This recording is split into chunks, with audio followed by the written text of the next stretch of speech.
Price action trading పై అశోక్ దేవనం ప్రియ conduct చేసే webinar కోసం ఈ నెంబర్ కి కాల్ చేయండి. నమస్తే, వెల్కమ్ టు సుమన్ టీవీ. నేను విష్ణు. ప్రస్తుతంతో పాటు ప్రముఖ స్టాక్ మార్కెట్ అనలిస్ట్ జీవి సత్యనారాయణ గారు ఉన్నారు. వారితో మాట్లాడదాం. సార్ నమస్తే. సార్ సత్యనారాయణ గారు నమస్తే. సత్యనారాయణ గారు, ఇన్వెస్టర్స్కి మరొక కొత్త ఇన్వెస్ట్మెంట్ ప్లాట్ఫామ్ను, ఒక ఇన్వెస్ట్మెంట్ అవెన్యూను అందించేందుకు తీసుకొచ్చేందుకు సెబీ కొన్ని కొత్త ప్రతిపాదనలు కూడా రూపొందిస్తోంది. దానికి సంబంధించిన ఒక ఫ్రేమ్ వర్క్ను కూడా సెబీ తయారు చేస్తుందంటూ కూడా ఒక ఆర్టికల్ నేను ఇవాళ ఉదయం చదివాను. అంటే ఇప్పటి వరకు మనకి ఇన్వెస్ట్మెంట్స్ అంటే అందరికీ తెలిసిన ఇన్వెస్ట్మెంట్స్ స్టాక్ మార్కెట్స్కి సంబంధించిన స్టాక్ ఇన్వెస్ట్మెంట్స్, లేదంటే మ్యూచువల్ ఫండ్స్కి సంబంధించిన ఇన్వెస్ట్మెంట్స్ అందరికీ తెలిసింది. అంటే ఇప్పుడు ఎక్కువ బజ్ ఉన్న ఇన్వెస్ట్మెంట్స్ ఈ రెండే. రైట్. ఇప్పుడు ఈ రెండు కాకుండా మరొక కొత్త ఇన్వెస్ట్మెంట్ ప్లాట్ఫామ్ ని కూడా తెర మీదకి తీసుకురాబోతున్నట్లు, అందుకు సంబంధించినటువంటి ప్రతిపాదనలు కూడా రూపొందిస్తున్నట్లు నేను ఒక ఆర్టికల్ చదివాను. ఏంటి అసలు సెబీ ఎటువంటి కొత్త ఇన్వెస్ట్మెంట్ ప్లాట్ఫామ్ ని తీసుకురాబోతోంది ఇన్వెస్టర్ల కోసం? రైట్. అవును, ఇది లేటెస్ట్ న్యూస్. అయితే సెబీ ఇది ప్రతిపాదించడం జరిగింది. మినిమం 10 లక్షలు, 50 లక్షలు మ్యాక్సిమం. అయితే దీన్ని ఏమంటారంటే కొత్త అంటే ఎసెట్ క్లాస్ అంటారు. ఈ మ్యూచువల్ ఫండ్స్ పోర్ట్ఫోలియో అంటే అలా మధ్యలో అంటే కాకుండా మామూలు మీరు అన్నట్టు ఈక్విటీలో కొనుక్కోవటం చిన్న చిన్న అమౌంట్లు, లేదు మామూలుగా ఎస్ఐపీలు మ్యూచువల్ ఫండ్స్ కాకుండా ఇది వేరే అన్నట్టు. ఇది ఎక్కువ రిస్క్ తీసుకునే వాళ్ళకే ఉపయోగపడుతుంది. అంటే high risk high returns, minimum 10 lakhs, maximum 50 lakhs. ఇది పిఎంఎస్. అయితే దీన్ని మధ్యలో అంటే ఈ చిన్న చిన్న ఇన్వెస్టర్లను దూరంగా ఉంచడం కోసం అనేది ఆ మధ్యలో అంతరాన్ని పూడ్చేందుకోసం అని చెప్పేసి సెబీ అని చెప్తుంది. అయితే ఇది ప్రతిపాదనే ఉంది. ఇంకా మళ్ళీ ఫైనల్ డేటు, రేటు అవన్నీ ఎలా ఏంటిది అవన్నీ కూడా మళ్ళీ మనకి రాబోయే రోజుల్లో తెలుస్తుంది. దానికి ఎలిజిబిలిటీ ఎవరెవరు చేయాలి, ఎలా చేయాలి, ఏం చేయాలి, ఎప్పుడు చేయాలి, ఇవన్నీ కూడా మనకి నెక్స్ట్ వీలు చూసుకొని మళ్ళీ ఉంటుంది. అయితే ఎవరైతే పెద్ద ఇన్వెస్టర్లు అంటే 10 లక్షలు అంటే మామూలు చిన్న ఇన్వెస్టర్లు కారు అన్నట్టు, పెద్ద ఇన్వెస్టర్లు వాళ్ళు 50 లక్షల వరకు కూడా పెట్టుబడి పెట్టేటటువంటి ఉండి రిస్క్ తీసుకునే వాళ్ళకి అనమాట. అంటే జనరల్గా మ్యూచువల్ ఫండ్ మాదిరి కాకుండా ఈ ఎసెట్ క్లాస్ ఏంటంటే ఈ హెడ్జింగ్, రీబ్యాలెన్సింగ్, డెరివేటివ్ పొజిషన్స్ వీటన్నిటికి కూడా ఇది వీలు కల్పిస్తుంది అనమాట.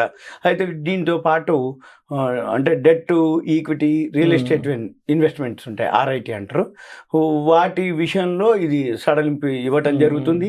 అయితే ఇది పోర్ట్ఫోలియో కేటాయింపు విషయంలో ఇది ఫండ్ మేనేజర్లకు ఒక వెసులుబాటు ఉంటుంది. ఇది కూడా ఫండ్ మేనేజర్సే చూస్తారు. ఎవరు చూస్తారు, ఏం చూస్తారు, ఎట్లా చూస్తారు అనేది చూద్దాం.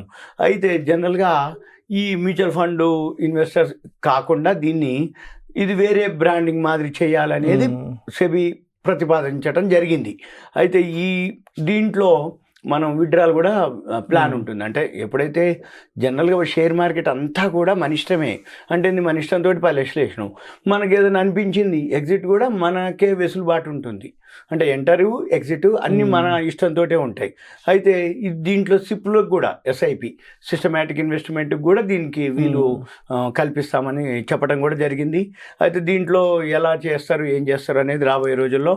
అయితే ఇది ఎలిజిబిలిటీ ఎవరికి ఉంటుంది అంటే ఎవరైతే 10,000 కోట్లు పైగా ఏయుఎం అంటారు, ఎసెట్ అండర్ మేనేజ్మెంట్, వాళ్ళు ఎవరైతే మ్యూచువల్ ఫండ్ నిర్వహిస్తారో వాళ్ళు చేయొచ్చు ఇది. తర్వాత లాస్ట్ 3 years నుంచి ఎవరైతే ఏఎంసీలు కానీ స్పాన్సర్స్ కానీ ఎవరైతే అంటే నియంత్రణ సంస్థలు అనమాట వాళ్ళు ఉండకూడదు అనేది. మళ్ళీ ఎవరైతే ఇటువంటిది చేద్దామని అనుకున్నారో వాళ్ళకు 10 years ఎక్స్పీరియన్స్ ఉండాలి ఏది వాళ్ళకి. తర్వాత వాళ్ళు 5,000 కోట్లు ఏయుఎం ఫండ్ నిర్వహించినటువంటి వాళ్ళని చీఫ్ ఇన్వెస్ట్మెంట్ ఆఫీసర్గా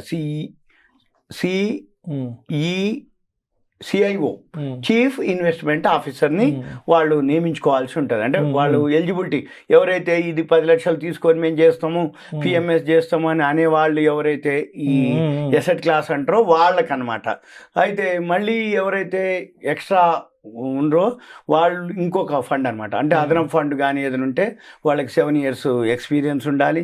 3,000 కోట్లు ఏఎం నిర్వహించినటువంటి ఫండ్ మేనేజర్ అయి ఉండాలి. అంత క్యాపబిలిటీ అంత క్యాపబిలిటీ రైట్. ఎందుకంటే ఇప్పుడు 10 లక్షల రూపాయల నుంచి మినిమం ఇన్వెస్ట్మెంట్ మనం పెట్టుబడి అతని చేతిలో పెడుతున్నప్పుడు మరి అతని ఏజ్, ఆయన ఎక్స్పీరియన్స్ ఎంత, ఆయన అంతకుముందు ఎన్ని వేల కోట్లతోటి ఆయన ఎసెట్ అండర్ మేనేజ్మెంట్ ఫండ్ ని మేనేజ్ చేశారు, ఆయన ఎక్స్పీరియన్స్ ఏంటిది, అంతకుముందు ఆయనకున్న ట్రాక్ రికార్డు ఇవన్నీ చెక్ చేసినాకే వాళ్ళు ఈ రిజిస్ట్రేషన్ ప్రక్రియలో పాల్గొనాల్సి ఉంటుంది. వాళ్ళకి ఇస్తారు. సింపుల్గా ఏం లేదు.